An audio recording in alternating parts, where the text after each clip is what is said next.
Eu e minha equipe vamos apresentar o trabalho que tem como tema segurança, tipos mais comuns de ataques, firewalls, AAA, segurança de endpoints e segurança física, da disciplina de Arquitetura de Redes do professor Jefferson, da turma de Informática do Instituto Federal do Rio Grande do Norte. Os componentes da minha equipe são Laisa Vanessa de Souza Araújo, Sabrina Maria Pessoa Lopes e Tiago da Costa Moreira. Para dar início, eu vou falar sobre os códigos maliciosos, malware. Eles são programas especificamente desenvolvidos para executar ações danosas e atividades maliciosas em um computador. Algumas das formas como os códigos maliciosos podem infectar ou comprometer um computador são explorando a vulnerabilidade existente nos programas instalados, auto-executando mídias removíveis infectadas, como pendrives, acesso a páginas maliciosas utilizando navegadores vulneráveis, a ação direta de atacantes que, após invadirem o computador, incluem arquivos contendo códigos maliciosos e pela execução de arquivos previamente infectados. Uma vez instalados, os códigos maliciosos passam a ter acesso aos dados armazenados no computador e podem executar ações em nome dos usuários, de acordo com as permissões de cada usuário. Agora eu vou falar sobre os tipos mais comuns de ataques, começando pelo vírus. O vírus é um programa de computador que se propaga inserindo cópias de si mesmo e se tornando partes de outros programas e arquivos.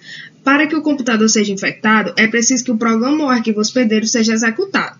Há diferentes tipos de vírus. Alguns procuram permanecer ocultos, infectando arquivos de disco e executando uma série de atividades sem o conhecimento do usuário. Já outros permanecem inativos durante certos períodos, entrando em atividade apenas em datas específicas. Os tipos mais comuns de vírus são o vírus propagado por e-mail, que ele é recebido como um arquivo em anexo a um e-mail, cujo conteúdo tenta induzir o usuário a clicar sobre o arquivo, fazendo com que o vírus seja executado. O vírus de script ele é escrito em linguagem script, tipo Java, recebido ao acessar uma página web e pode ser automaticamente executado, dependendo das configurações do navegador. O vírus de telefone se propaga por mensagens ou Bluetooth e ocorre quando o usuário permite o recebimento do arquivo infectado e o executa. Boot e Bootnet. O boot é um programa que dispõe de mecanismos de comunicação com o invasor e permite que ele seja controlado remotamente. Sua propagação é similar à do War. A comunicação entre o invasor e o computador infectado pode ocorrer via canais de IRC, servidores web e redes do tipo P2P. Um computador infectado por um boot costuma ser chamado de zumbi, pois ele pode ser controlado remotamente sem o usuário saber. Já o bootnet é uma rede formada por centenas ou milhares de computadores zumbis infectados por um boot. Spyware. Ele é um programa projetado para monitorar as atividades de um sistema e enviar informações coletadas para terceiros. Pode ser usado de forma legítima quanto maliciosa. A forma maliciosa ocorre quando a execução pode comprometer a privacidade do usuário e a segurança do computador. Alguns tipos são o keylogger, que captura e armazena as teclas digitadas pelo usuário no teclado do computador, e o screenlogger, que armazena a posição do cursor e a tela apresentada no monitor. E esses são exemplos de códigos maliciosos que são usados para roubar as senhas. O cavalo de Troia, ou Trojan, é um programa que, além de executar as funções para o qual foi projetado, também executa funções maliciosas, sem o conhecimento do usuário. Exemplos de Trojan são programas que você obtém de sites na internet, que parecem ser só cartões virtuais animados, jogos e protetores de telas. O Rotcat é um conjunto de programas e técnicas que permite esconder e assegurar a presença de um invasor ou outros códigos maliciosos. O conjunto de programas e técnicas oferecidas pode ser usado para remover evidências em arquivos de logs, instalar outros códigos maliciosos, esconder atividades e informações, mapear potenciais vulnerabilidades em outros computadores, além de capturar informações da rede onde o computador está. Falando em segurança de redes, um tópico muito importante a ser abordado são os firewalls. O firewall é simplesmente um dispositivo de segurança da rede que serve para monitorar o tráfego de entrada e saída dos dados de uma rede e decide permitir ou bloquear alguns tráfegos a partir de um conjunto de regras de segurança que podem ser predefinidas ou definidas pelo usuário. Os firewalls têm sido a linha de frente da defesa na segurança de rede há mais de 25 anos. Os firewalls funcionam como seguranças de um hotel, condomínio ou de alguma festa, que permitem quem pode e quem não pode entrar. O firewall ele pode ser simplesmente um software que você baixa e usa, ou pode ser um dispositivo eletrônico, um hardware de uma rede. Alguns tipos de firewalls são citados abaixo. O primeiro que eu vou falar será o proxy. O proxy, ele é um tipo de firewall que funciona como mensageiro, pois ele não permite a comunicação direta entre a origem e o destino da mensagem, fazendo com que todo o fluxo passe por ele e tornando assim possível o estabelecimento de regras que vão impedir o acesso de alguns endereços externos. Outro tipo de firewall é o firewall com inspeção de estado. Basicamente, ele faz uma análise de todo o tráfego de dados e procura por padrões que sejam aceitáveis dentro de suas regras e faz uso desses padrões como parâmetro para o tráfego subsequente. Ou seja, se a transação desses dados ocorrer por uma porta desconhecida, esse firewall pode detectar como anormalidade e efetuar um bloqueio. Já o gerenciamento unificado de ameaças, a UTM, ela é um firewall que centraliza várias funções de segurança.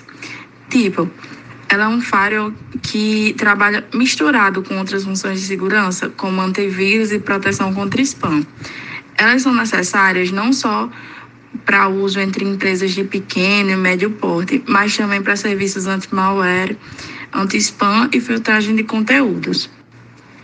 Já o firewall de próxima geração, o NGFW, ele surgiu com a necessidade de bloquear ameaças mais recentes, modernas, como malware avançado e ataques na camada de aplicação. Esse firewall, ele deve incluir recursos padrão de um firewall, como inspeção de estado, filtragem de dados. Também devem prevenir a invasão integrada, reconhecer e controlar a aplicação para detectar e bloquear aplicativos nocivos, deve atualizar caminhos para incluir feeds futuros de informação e também ter técnicas para lidar com as ameaças à segurança em evolução. Os protocolos AA são protocolos relacionados com os procedimentos de autenticação, autorização e auditoria. A autenticação verifica a identidade digital do usuário de um sistema, enquanto a autorização garante que esse usuário autenticado somente tem acesso aos recursos autorizados e a auditoria refere-se à coleta de informações sobre o uso dos recursos de um sistema pelos seus usuários. Alguns tipos de protocolos AA são o Radius, o Diameter, o TACAX e o TACAX+. Segurança de endpoints. Endpoint é o nome dado aos dispositivos finais que estão conectados em um terminal de rede. Trata-se dos computadores, smartphones, tablets ou qualquer dispositivo que esteja conectado em uma rede, seja interna ou externa. Portanto, a segurança de endpoint trata de assegurar que todos os serviços conectados a uma rede estejam protegidos contra vários tipos de ataques cibernéticos. Isso implica que esses dispositivos que conectam os serviços na rede estejam executando as versões mais atualizadas dos softwares de proteção e também dos sistemas operacionais. Garantir que esses dispositivos estejam atualizados é de extrema importância para a segurança da rede. Por exemplo, algumas empresas proíbem que dispositivos de seus funcionários se conectem à rede corporativa, pois isso poderia fugir do controle de segurança da rede e deixar os dados da organização em posição vulnerável.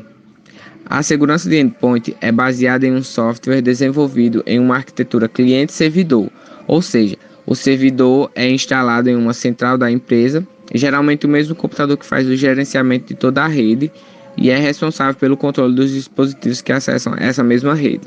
Já esses dispositivos só conseguem ter acesso por meio do software cliente, que é o responsável por fazer a autenticação do dispositivo com o servidor. E os principais benefícios da segurança de endpoint são a redução de custos, a fácil instalação, o bloqueio de ações indesejadas, a fácil integração com novas tecnologias e a administração centralizada. Segurança física. Segurança física é a forma de proteger equipamentos e informações contra usuários que não possuem autorização para acessá-los.